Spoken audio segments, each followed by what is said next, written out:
يعني ايه؟ يعني طول عمري عايشة مع واحدة مش أمي؟ طب ازاي؟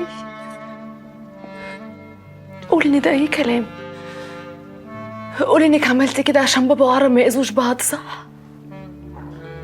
هي دي الحقيقة يا أنغام اللي لازم تعرفيها، حقيقة المرة ما كنتش عايزة أقولها، اللي كنت مخبيها سنين، بس ورحمة أبويا وأمي من يوم ما إيدي شالتك وكأني جايباكي من على قلبي، كأنك لحمي ودمي. يعني بعد العمر ده كله تطلعي خطفاني من أهلي؟ حرمتني من أمي من أول يوم جيت في الدنيا؟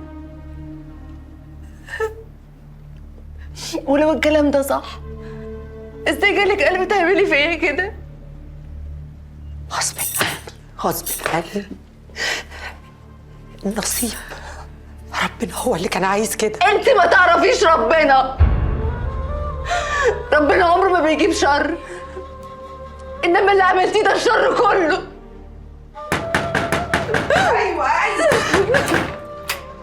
جرى يا صباح يا جياش، عاوزه ايه من عرب يا اختي؟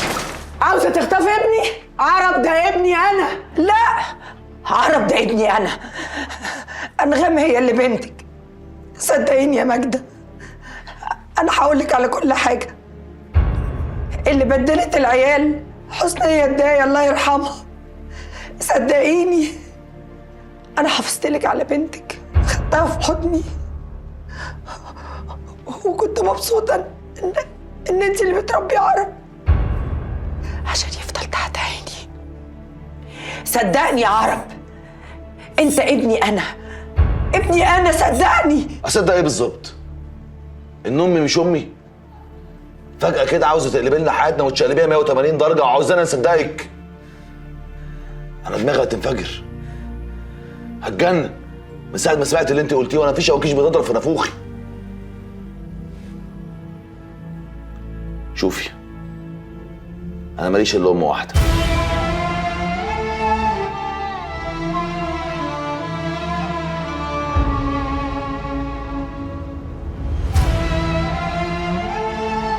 أمي هي اللي ربتني،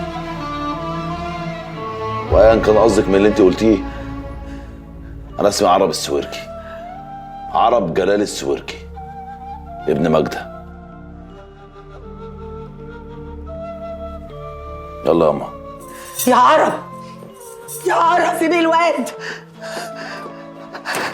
أحلف لكم إيه؟ كنت عايزة أحافظ عليه. أنا خدتك وحافظت عليكي وربيتك أحسن تربية، وهو فضل تحت عيني عشان ما يروحش مني. كنتوا عايزيني أعمل لكم إيه؟ تعالي يا وريد. تلمسنيش.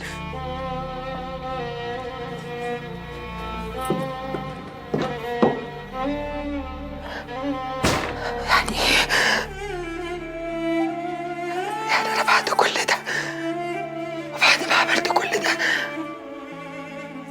عايش من غير ولادي، من غير الواد ومن غير البنت؟ يا مسكتي، يا مسكتي، لازم يكون في حل، لازم يكون في حل.